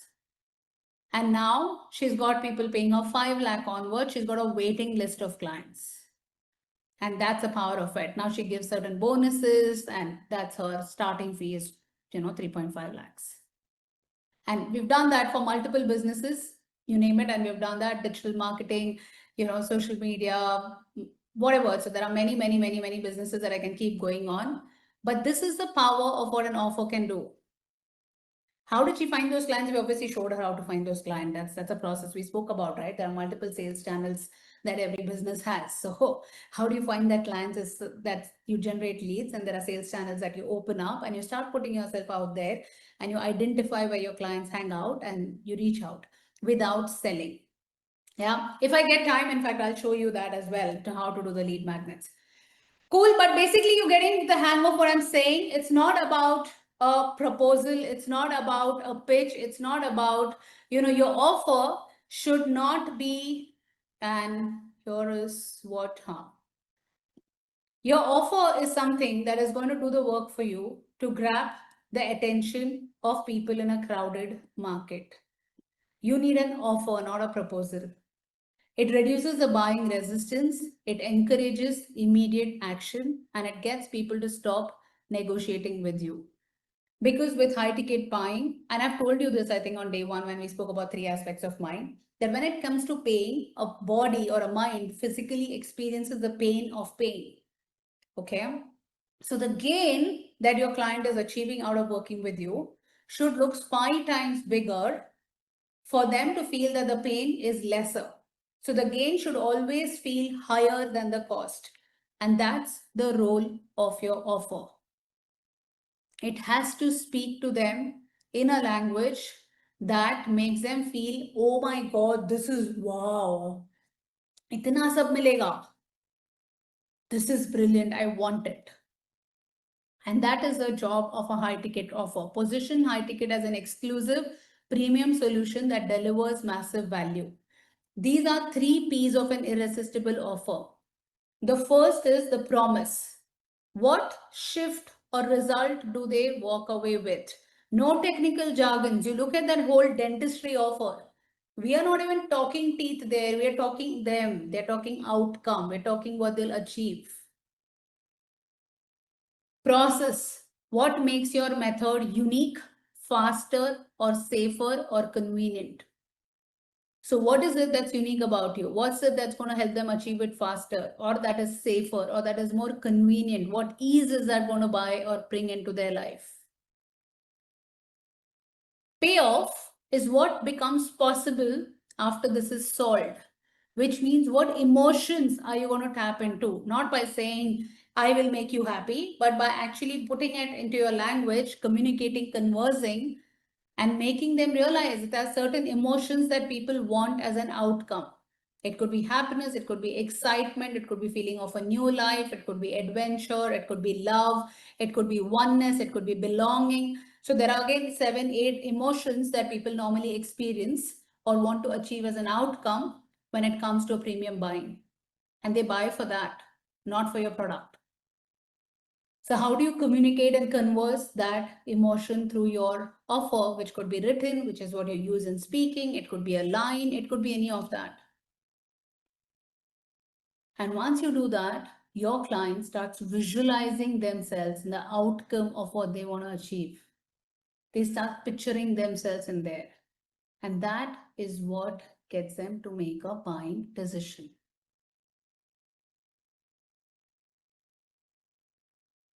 Not your features, your benefits, your material, your resource. I had this participant of ours, interior designer, who said, I've been into business for 12 years. I get treated like a carpenter. And again, changed all of this. She cracked some big clients for the first time in her life, got a client for 10 lakhs. Otherwise, she's treated like a carpenter. Why? Because when we listened how she speaks, she spoke furniture, material, this much time delivery, and all of those things. Because obviously then you want to get, if you talk like carpenter, you want to be treated like a carpenter. Simple as that. And that applies to every business. This is why people are ghosting you. This is why people are running away from you. This is why people are not buying from you. It's not because you're not good with what you do. It's because you don't know how to communicate the goodness of what you do. And if you cannot communicate what you do to your audience, they will not get it. Don't assume that they'll understand. And if you don't communicate and if they don't get it, you lost a sale. As simple as that. Powerful, insightful, seeing something new. Here's what you have to understand, right? You're not in the world of age-old era where people don't have options, where people will only go through a referral. You're in an era of a click. You're in an era where AI is doing half of the work. You're in an era where information is overload. People have multiple options, multiple information, and overload of information. Every second we are bombarded. We are in an era where we're fighting for attention. So if you don't communicate with your audience in a way that gets them to stop when they listen to you, you are treated as one amongst many. Then don't complain people don't pay you premium. It's because you don't sound premium. You're not talking the high ticket language. You're not standing out and telling them how differently you will offer a solution for them. Because there's a segment that wants to pay you premium. They're looking for it. They're not found it. So don't treat your customers like an unaware audience. They are no more that. Don't treat them like someone who wouldn't know. Even if they don't know, these days doctors have boards written, I do not have time to answer your Google research or your ChatGPT questions on what the medicine does, right? Because people, if they don't know also, they will do research and they are more worried about all of those things. Now that's all the more a problem then. Then you have to speak to them in a different language. A language that helps the mind make a buying decision.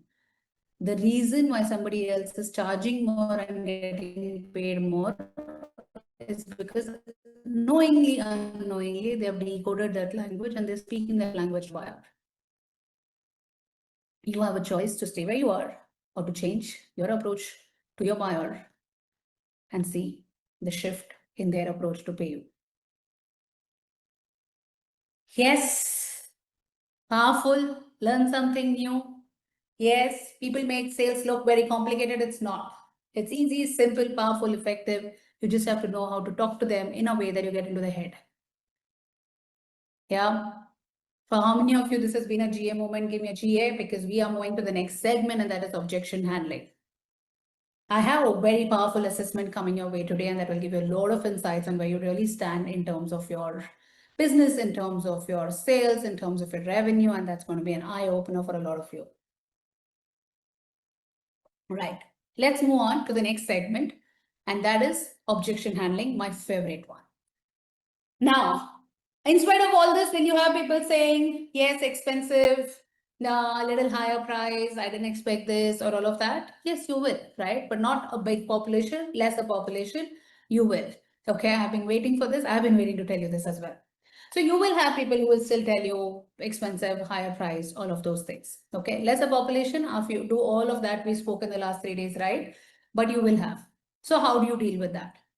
The first and the foremost thing that needs to shift for you as a business owner is your own belief about it. I just said that to somebody. If you're saying you're expensive, you are going to come across like that and they're going to treat you like that. So that has to shift. Secondly, you have to know that the value that you're offering, let's say if you're charging 5 lakhs, you should feel like you're giving something for 15 lakhs. And when you have that feeling within, you'll come across like that. As I said, a Ferrari, right? A Ferrari is not someone who's going to sit and justify why we are a Ferrari. Yeah. Now, tell me this, what is easier to sell, a Ferrari or a Maruti? Go to the chat box and tell me this. What's easier to sell, a Ferrari or a Maruti?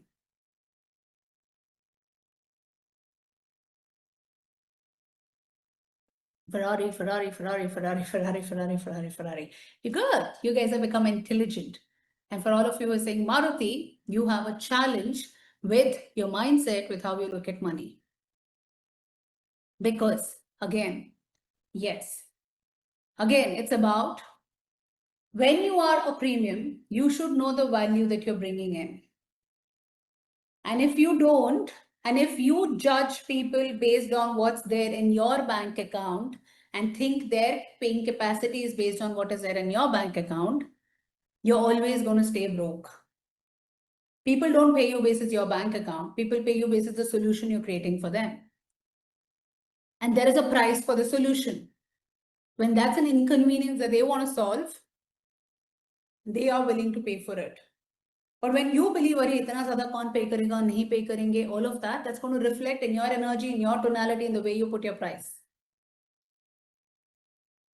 A Ferrari selling is easy because the buyer is just going there. They're not looking at the pricing. Your high ticket pay buyers are not looking at the pricing. They are looking at the solution. Otherwise, you can start selling to that audience which is constantly looking for peanuts. They'll keep bargaining, negotiating. And here's the deal, right? And this is something I've seen this with me. I've seen this with thousands of my business owners. When I would charge lesser, my clients were more demanding and more annoying, honestly. And that's something that every single business owner who charges lesser experiences as well. You charge peanuts, you have the category of people who are looking at peanuts. They will crib and complain for the smallest of the things because they have a complaining mindset. That's their mindset. They're constantly looking at that 50 paisa kam. You make a choice, you want to belong to that category of 50 paisa kam, or you want to come to a premium where you're offering a solution, give so much value, give so much solution, provide so much support that they say, oh my God, this is brilliant. And these are people who want solution. They love ease and they will create ease for you. So the choice is for you. How to attract buyers who can pay me this is first by positioning yourself like that. If you're going to be that roadside stall selling clothes, you're going to be treated like one. You go and become the Zaras or whatever the brands they are, and they're going to be treating you like that. You first change that positioning. And you first put yourself like that. And then you understand that everybody is not your buyer. And once you start doing that in your messaging, in your websites, in your brochures, in your WhatsApp, in your Instagram, in your offline communication, everywhere, you will see the shift. I went from this person who was charging 1,500 to 20 lakhs. How that shift? Shifted because I shifted talking to the people that I wanted to cater, and I started talking to only that segment of people, not to everybody. And when your premium solution sounds premium, people get it. So the first shift needs to happen in your own mindset, because if you're thinking expensive, and here's what it is, right? When something's a priority, people find a way to pay the money. iPhone is not ask people, आपके जेब में पैसा है, आप भर पाओगे, afford तो कर पाओगे, हम दे दें आपको discount. Is that what an iPhone seller doing there? अरे भाई आपका सैलरी 30,000 है, आप 1 लाख का कैसा फोन अफोर्ड करोगे? नहीं, मैं थोड़ा कम करके देता हूँ. Is that what the iPhone seller is doing there? No, right? That's not their problem. That 30,000 salary guy will think of it. Because the desire has come. So when something is a priority, people find a way out. It just have to come as a priority and as a desire. They will find the way out, you don't. A Ferrari guy, if you're going to say, I want to buy a Ferrari, but my budget is Maruti, so you're going to go, oh, I understand, I will lower the price for you. What do you do the minute your client says the pricing is high? What's your first response? I have a lot of chats which I'm not reading because if I read, I will completely get distracted. We'll come to that and I'll take up all your chats. I promise you that today. I wish I was in an offline setup and we were having a blast. We really could have been. But yeah. So what is it that you do when your buyer says that the pricing is higher? Go to the chat box and tell me.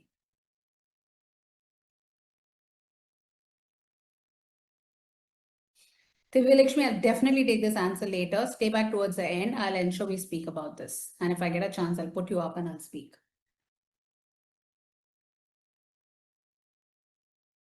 We get stuck. We start explaining why the price is high. We explain the value we deliver against the high price. Let them understand the value we are offering. Give discount, absolutely. Lower the price. Need to explain the value. Start justifying why the price is high. Tell them why it is high, or show them the reason why the price is high. Give discount, lower the price. And this is exactly why the reason people don't buy from you. Because the first and the foremost thing when it comes to objection handling is to not lower your price. You decide the price that you're going to sell at and you stick to that price. Because otherwise, that's how it's going to look like. you know in your own head, okay, I have people saying this, I want to charge at this, but I'm okay at this. Then sell at this only. No, but I want this. You decide then where you want to be. Yeah. We leave them after a technical discussion and we hope that they will chase, but sometimes it doesn't happen. It will not, Shruti, because you did a technical discussion. That itself is a challenge. A technical discussion doesn't create a desire. Yeah. So I'll show you how to do objection handling. Tell me some of your businesses in the chat. I'll take some of your businesses and I'll show you how this is done. This is one of the fun part. Now, over years of working with thousands of businesses, I have identified every business has about 9 different kinds of objections that they come. Okay. Now, I'm going to show you one because of the shortage of the time, but this is a very, very powerful. There are 9 different approaches as well, but this one itself is very powerful. And for each objection, there's a little variation that happens, but we'll go to one right now and let me take you through that.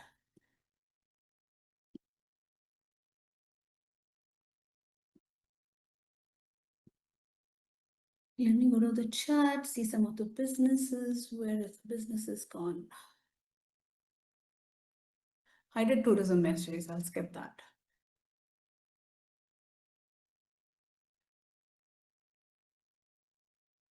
Okay, let's do digital marketing agency. Cool. Now, it's just fastest finger first. That's why you need to be really present. The faster you answer, the faster I can take up your business. Okay. The first and the foremost rule of objection handling is this. Have you all watched India-Pakistan match? Everybody is aware of India-Pakistan match. Yes.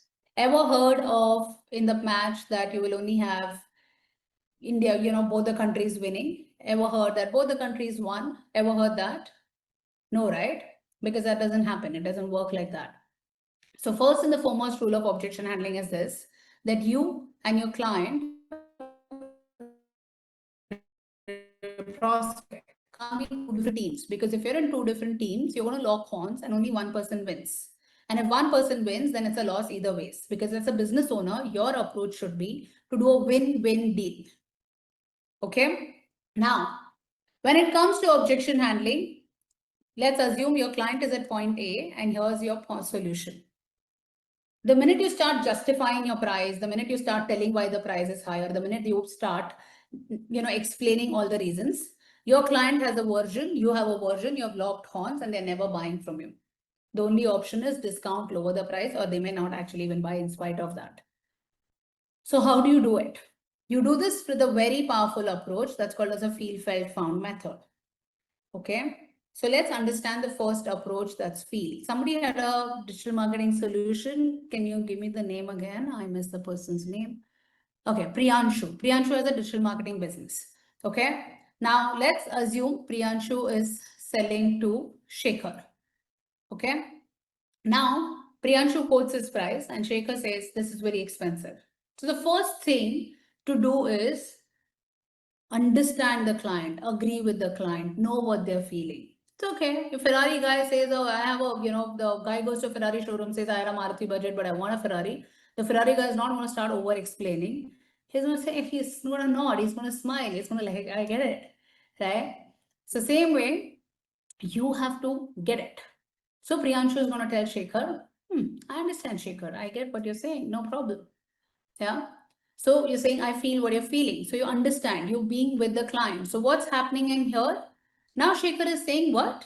He didn't negotiate, he didn't come back, he didn't justify, none of that. Now Priyanshu and Shekhar are both in the same team, they're together. Okay. Shekhar's barriers are low, he's listening, saying, okay, tell me what you're saying, I want to listen. Yeah. So Priyanshu says, I get what you're saying, Shekhar. I understand, because a lot of our clients, when they come to us or when they went to get started, they do feel this. So I know what you're saying. When Diana, now this is your second step.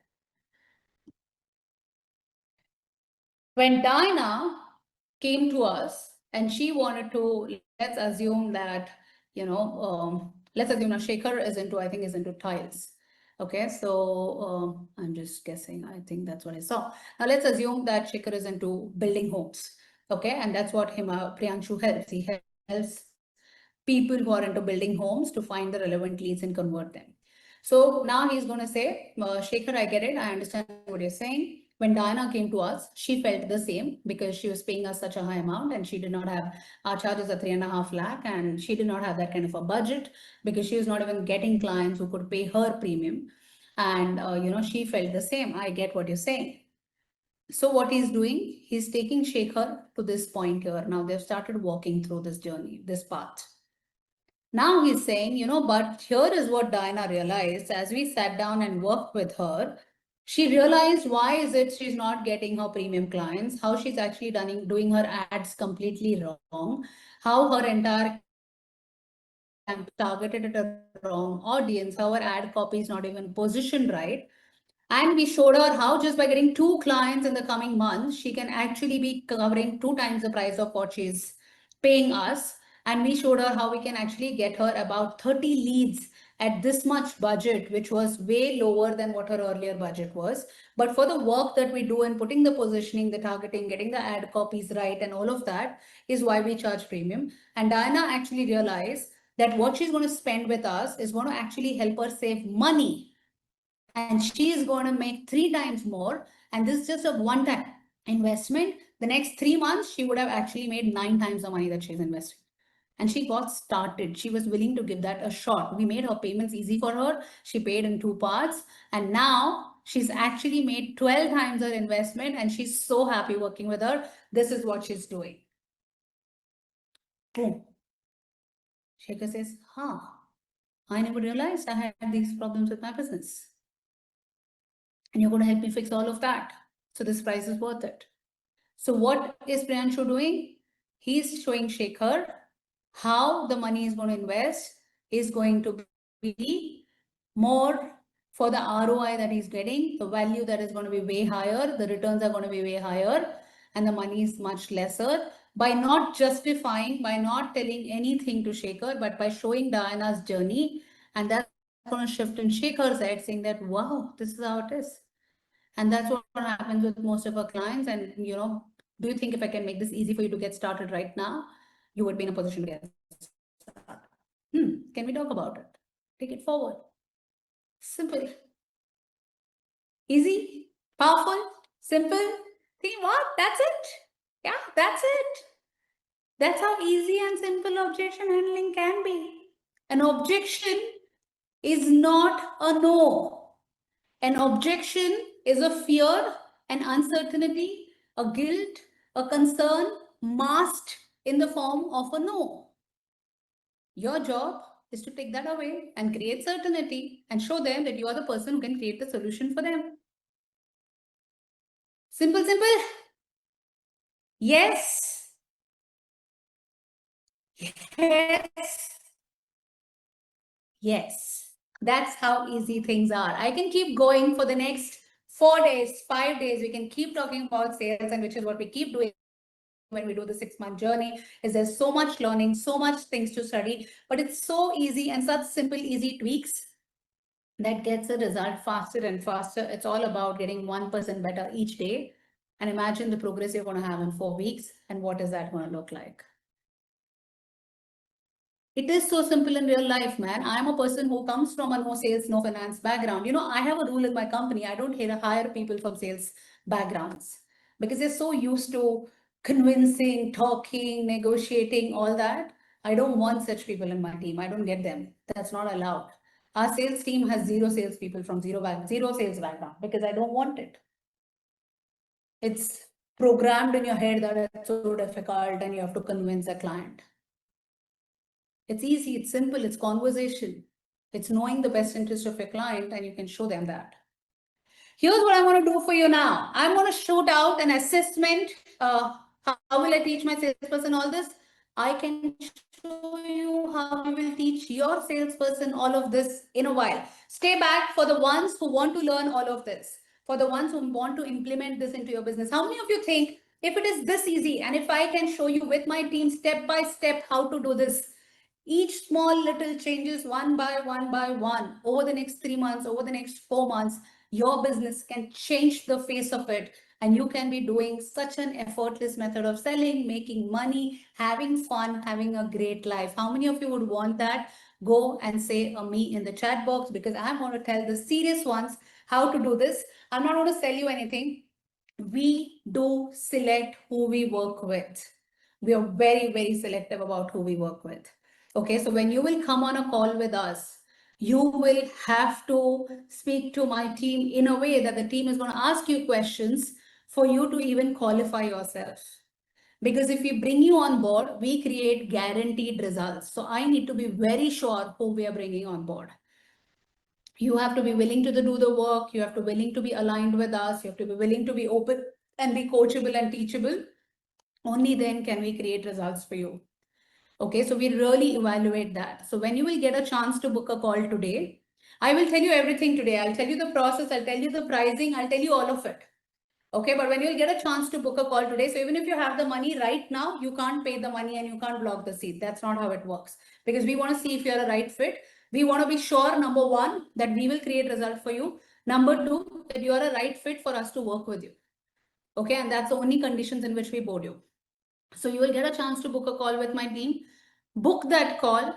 If we feel we're a right fit, we bring you on board. And if we bring you on board, it's my written commitment that we create results for you. It's a guaranteed result. Saying what? Guaranteed result? Yes. Because if there's a system, there's an approach of change of mindset, change of perspective, you get results. And we do all of it.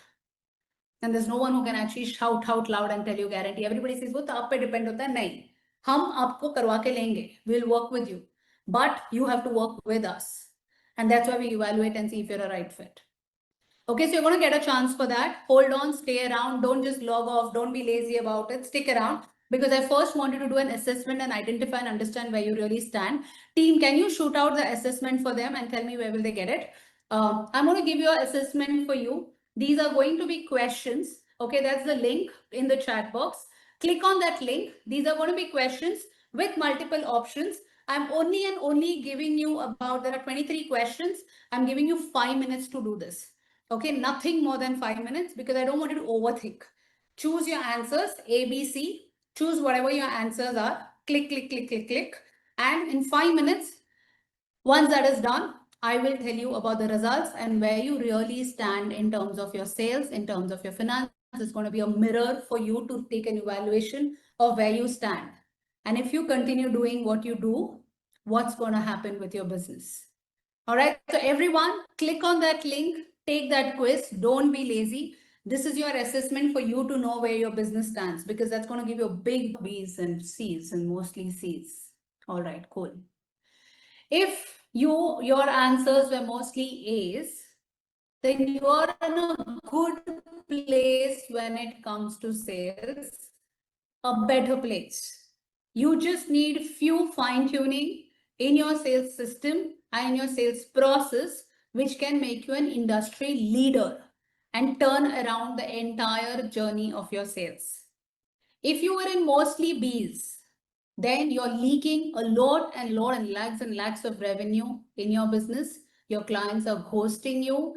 You are not doing your sales process right. You do not know how to do your sales conversations. You don't have a sales system which can create constant lead flow. You're going to have a flood and drought cycle going on in your business. Some good months, some bad months, and mostly bad. And you're constantly going to live in this space of scarcity, worried, कब client आएगा, कब नहीं आएगा, because you don't have a set process in place which creates a definite outcome, definite revenue, definite results in your business. And that's a dangerous place to be in because you're bleeding money, losing leads, not position yourself right, do not know the right sales skills, losing a lot of money and losing a lot of peace at the same time. Your clients don't see you as an authority, don't see you as the only option. You get ghosted often, and this is going to be a deadly loop to be in. If your answer is mostly C, then your entire sales system needs a complete upgrade. You're going through everything that B is already going through, plus worse. So you're seeing some very dark days. And if you don't change what you're doing in the next 6 months to a year, it's only going to be a downhill because there's no straight line in life. Now, the question to ask for yourself is where you are to where you want to be. If you continue doing what you're doing from your mostly B or from your mostly C place, how is your business going to look like in the next 6 months to next 1 year? Either you can continue going in the same process, unaware, blind, and saying, oh, why is it that I'm hitting things? Because you have closed your eyes and you don't want to see it.